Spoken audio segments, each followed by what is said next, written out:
I've been lifting weights for over 20 years, and throughout that time, I've learned a lot. I've learned what doesn't work well for me and what seems to work great when it comes to building muscle from my time spent working out in the gym.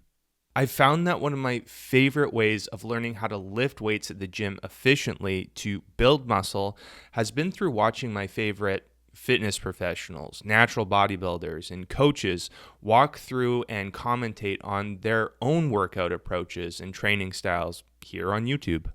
From observing them, I'll often trial and test some of what they share and concretely implement anything that seems to click well with me or that I resonate well with as far as training styles or lifting approaches go. And that could include exercise selection, exercise technique approaches, and other elements like rep and set volume as well.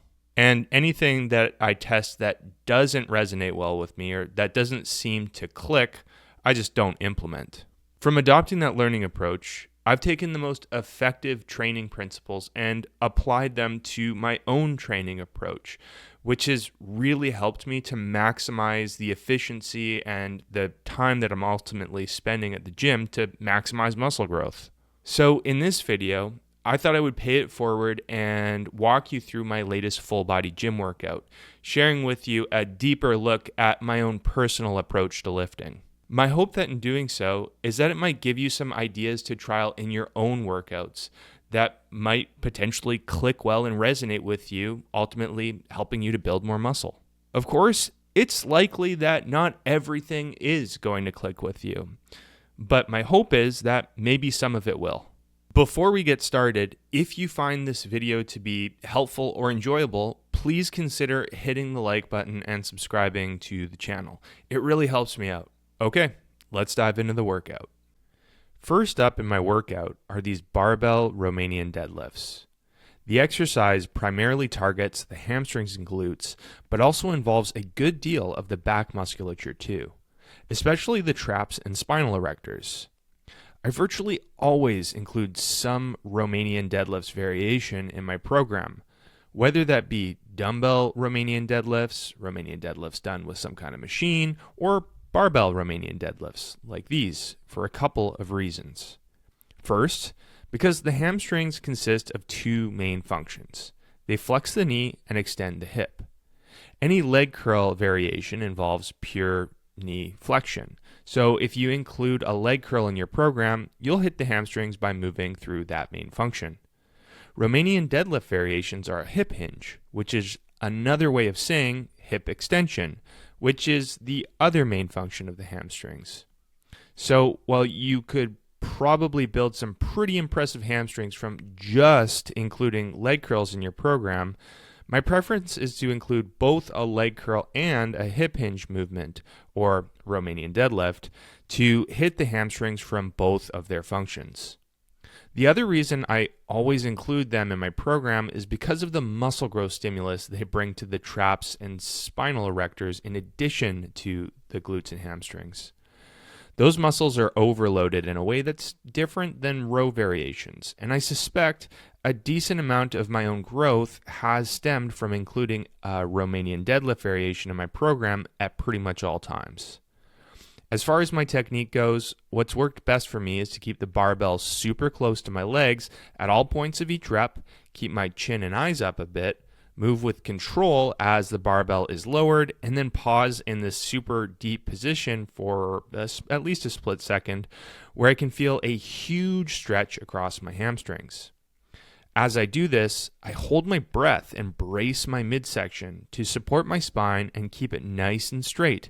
And then I think about pushing my hips forward to raise the weight back up. At the top of the rep, I'll release my breath, take a second to reset, and then rinse and repeat for the rest of the reps of the set. Next up are these flat dumbbell bench presses to hit my chest. There isn't a one-size-fits-all best exercise for building muscle, and that goes for any muscle. That said, I would consider these to be the bread and butter exercise for my own personal chest development. And opposed to many other chest exercises like barbell presses, incline presses, machine presses, fly variations, or cable flies or presses, these seem to leave me with the best mind-muscle connection, leaving me feeling confident that it's truly my chest that's the limiting factor of the exercise and not something like my biceps, which might happen at times during flies, or my shoulders, which might happen during an incline press variation. Plus, they seem to leave me with the least amount of wear and tear overall, leaving my shoulders and elbows feeling healthy, which isn't always the case for other movements, like progressing for a series of weeks or months with the barbell bench press sometimes leaves me with elbow pain or even shoulder pain. As far as my technique goes, I try to move as low as is comfortably possible at the bottom of each rep to where I can feel a big stretch across my chest. Oftentimes, I'll even pause in that deep stretch position to really settle into that tension. And then from there, I'll press the weight up to where my arms just about lock out, but perhaps without being too fussed about pulling the weights together at the top of each rep, since doing so probably doesn't lead to much or any extra stimulus. At least, I suspect it doesn't for me. Next up are these leg extensions to smoke my quads. This is one of those movements that I've seen debated about online from different fitness influencers and professionals about its true usefulness for quad development. Some claim it to be one of the best quad exercises out there, and others claim it to be one of the worst. As for me, all I can tell you is this. When I do them, it burns the living snot out of my quads. The tension is undeniable. And if that's any indicator of their effectiveness, I'm pretty sold on them. Also, I've included them as a staple in my program quite literally since having my first ever gym membership as a teen. So I suspect at least a part of my quad development has come from performing them, in addition to all of the other lower body movements I've included.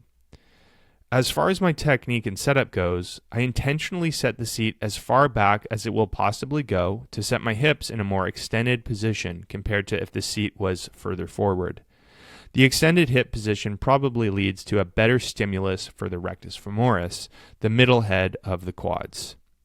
You'll probably notice they feel different when doing them like this, so give them a shot for yourself to see.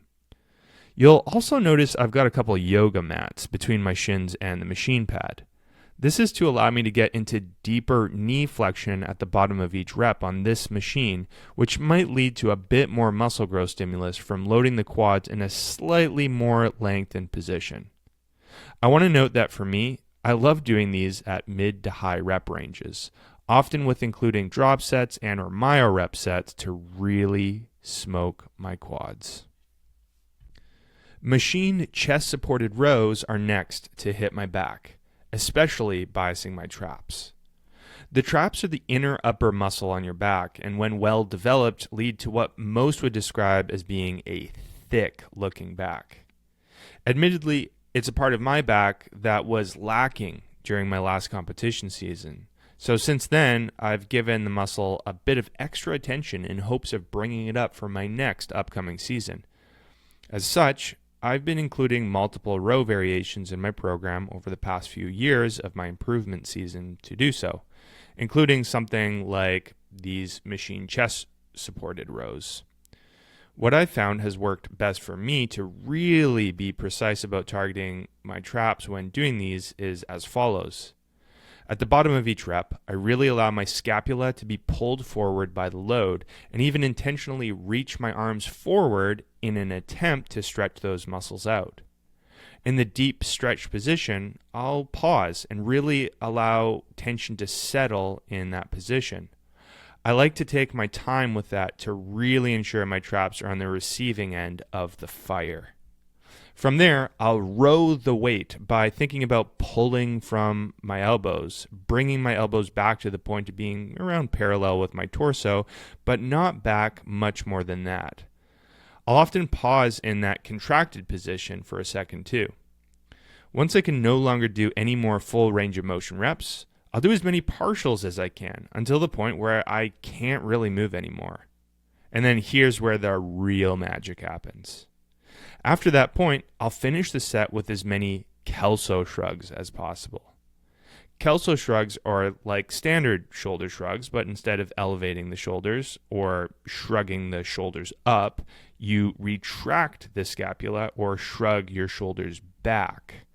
This has really helped me to crush my traps since I've been doing them over the past few years and suspect they've done a great deal to develop that muscle. Give it a shot for yourself to see what I'm talking about. Next up are these machine lateral raises. This machine is a very direct and straightforward means of hitting your side delts, another muscle I've been focusing on bringing up in my physique since my last competition season. In the past, I've struggled to find my mind-muscle connection when doing these, or any lateral raise variation for that matter. But I've really found a good groove with these over the past few years. For me, it's all about moving with control, keeping it strict, and avoiding any temptation to rush through the set. I like to pause at the top of each rep and let the tension settle on my delts for a second or two before lowering the load down with control. I'll often pause at the bottom of each rep too, but make sure to keep tension on my delts and not deload any of the weight from bottoming out the machine. The eccentric part of the movement is slower than the concentric, but both parts of the movement are under control, and ultimately, I'm thinking about holding as much tension on my delts throughout the entirety of each rep at the best of my ability. The real trick with these, I've found, is to take them as close to failure as is humanly possible, including as many partial reps as possible to boot, to the point of really not being able to move anymore. And from there, I'll often aim to get even more out of my delts by adding drop sets and or myo rep sets. Next up are these incline dumbbell bicep curls, one of the bread and butter bicep exercises for me over the past 5 or 6 years. This variation is great because of the positioning. When seated in the incline bench, the arms hang back behind the torso when in the bottom position. This actually sets the biceps in a more lengthened position compared to when the arms are stretched out in a standing or seated upright position. It might very well be the case that loading the biceps in that extra stretch position might lead to a bit more muscle growth stimulus. As such, I've opted to include them in my program for, again, the past 5 or 6 years. In addition to that, I find that the variation leads me to feeling my biceps with a very strong mind-muscle connection compared to doing a standard upright curl. Like the lateral raises done prior, these are all about control for me. I've been preferring to do them at mid to high rep ranges and aim to be super patient throughout the set. No rushing. Once I start feeling the fiery tension on my biceps, it's just a matter of enduring that for as long as I can handle it. And last but not least are these tricep pushdowns, an absolute classic. I admittedly don't have a lot to say about these or how I perform them that's different than what I've done in prior exercises in this workout. I aim to move with control, a full range of motion, and try to practice patience throughout the set without rushing through it. Once I get to the end of the set, I'll do as many partials as I can, if I can do any, until the point of not really being able to move anymore. And just like the lateral raises, I'll often add drop sets and or myo rep sets to squeeze out even more out of my triceps to get as much stimulus as I can possibly get away with.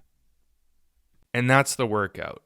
Hopefully in sharing it with you, you found something in there that's worth trying and implementing in your own workouts that ultimately helps you to build more muscle. At this point, I'd love to know your feedback. Let me know if you have any questions about my workout or my training approach.